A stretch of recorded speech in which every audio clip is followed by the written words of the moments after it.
In crime literature, certain offenses are considered especially heinous. In LMS, the students are dedicated to determining the sanity of these cases. These are their stories. All rise for the Honorable Judge Kelby. You may be seated. We are here today to determine the sanity of Eric. The defendant has written statements declaring the involvement in the murders of the old man.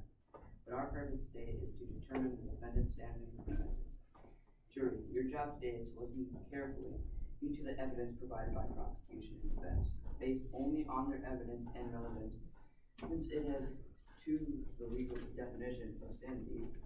You will make choice today as whether the defendant is guilty or not guilty by reason of insanity.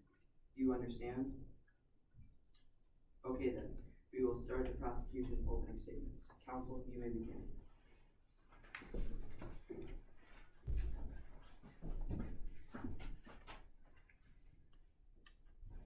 The honor's duty has fallen to our fortune to present you, imperfectly as we must, the several propositions of fact upon which the defendant will endeavor to sustain the punishment of life in prison. We believe that the defendant is correctly sane as a result of our conducted evidence, as the defendant has been charged with murder. Defense, you may present your opening statement.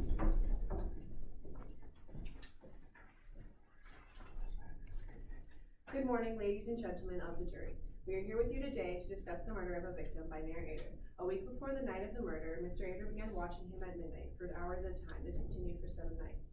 On the 8th night, the murder occurred. He suffocated him with the bed and waited for no heartbeat. He dismembered the body, then stuffed the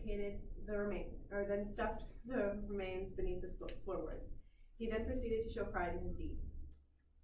He could not take care of himself, proven by complete lack of sleep. He couldn't control how the evil eye taunted him to be crazy. He cannot distinguish fantasy from reality. He claims to hear the heavens and unearthly voices. For a whole hour, I did not move a muscle, Mr. Ader claimed, as he waited for the perfect moment to pounce.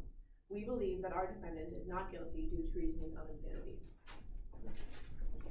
Will the neighbor of Mayor Ader please approach the stands for questions? Prosecution, your witness.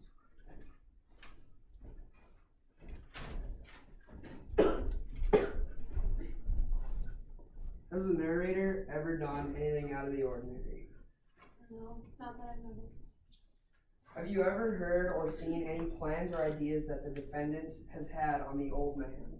No. I have no further questions.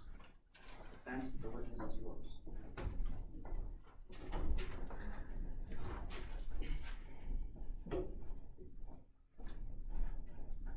In your words, what happened in the night in question? I was awake at 4 getting something and I heard a scream, so I called for help. Does the scream concern you to call the police? Yes. No further questions. Will the officer who took the confession of narrator please approach the stands for questions? Prosecution, your witness.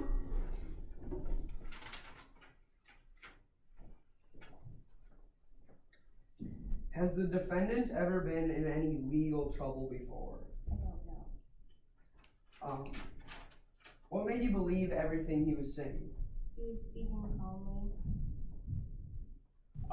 I believe that this proves that he can think for himself because he is very persuasive in making a cop believe on what he was saying. And he's never been in any legal trouble before, which means that he's never done anything strange. So he... Wait, can I object to that? We don't know. Oh, objection, Your Honor. We don't know that he's been in any trouble or not before this. Yeah, but she can't prove it either way. Neither can you. Do not accept. I have no further questions. Defense, the witness is yours.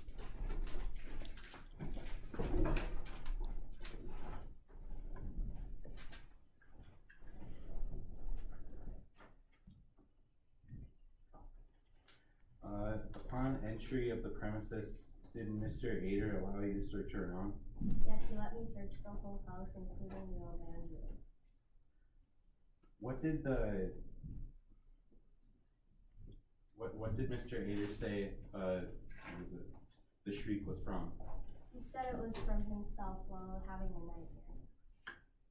And towards the end, did he commit to the crime? Yes, he started acting very antsy and he yelled it out. Is it true he claims he heard the heartbeat of the dead victim he had? Yes, he said that he heard it under the floor. So I just say that's why we think he can't distinguish fantasy from reality, because the heartbeat was dead. You know, no further questions. Will Mayor Dager please approach the stand for questioning? Prosecution of witness.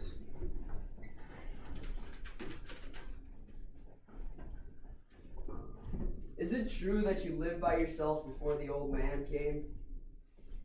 No, my mommy lived with me. Is it true that you lied to the cops about the scream you heard? Yes, I lied.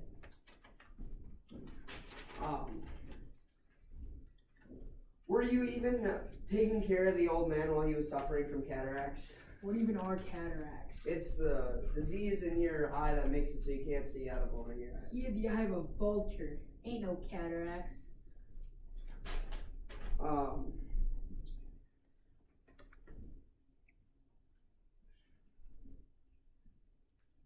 If he can lie about something, that means that he can distinguish, or he can think for himself.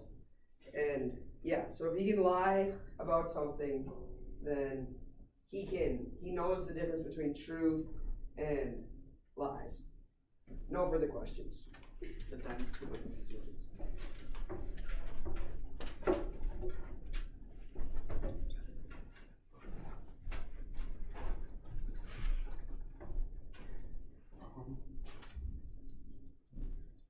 Did you like the victim himself?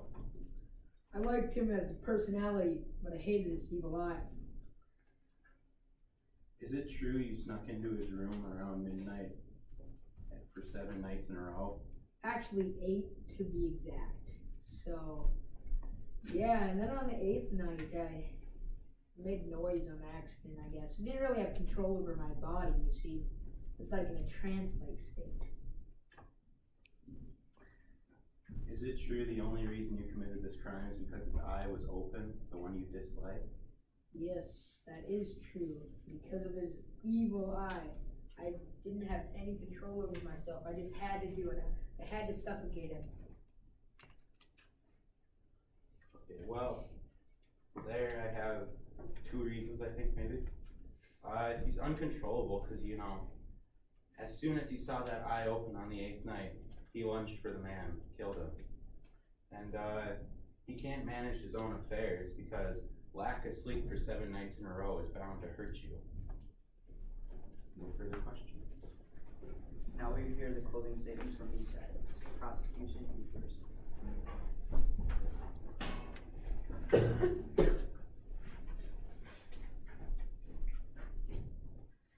In paragraph 2, narrator states that the old man had never wronged him, so narrator does know right from wrong. Again, in paragraph 12 and 13, narrator states the steps he took to conceal the body, so he can plan things and is not subject to uncontrollable behaviors. Also, before the old man came, narrator would have had to live by himself for a couple of days and take care of himself. He still would have had to take care of himself as the old man, which means he had to manage his own affairs. To do so, he would have had to be sane. With the evidence we presented today, I strongly believe narrator is clinically sane. Thank you, Your Honor. Defense, you may present your closing arguments. Ladies and gentlemen of the jury, these are a few reasons for our defense. Mr. Ader killed a good man only because of his eye that he swore was evil. He stuffed the body in the floorboard and lied to the police. The only reason he lasted 7 days is because the eye was closed at night. However, on the 8th night, the eye opened and consequently the murder occurred. I would consider this man clinically insane. Thank you for your time. Now we will have time for the jury to deliberate. Remember, you must leave all personal feelings aside and look only at the evidence presented today at the definition of the law. Court will recess while the jury deliberates.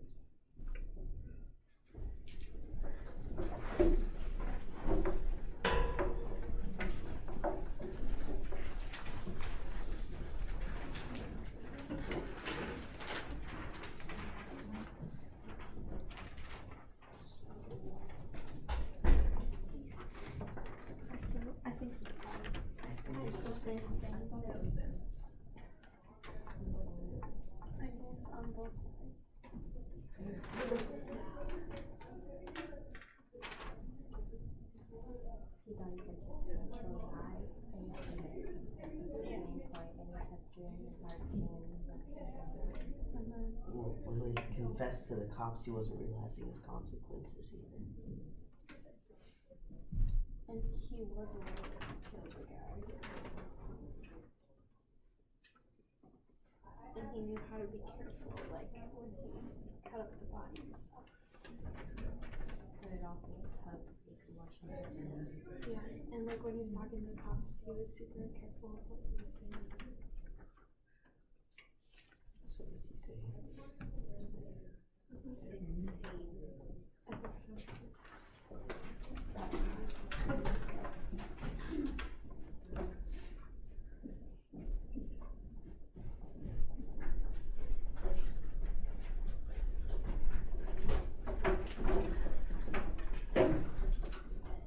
Jury, have you reached a verdict? Yes. What did you find? We, the jury, found narrator guilty and sane.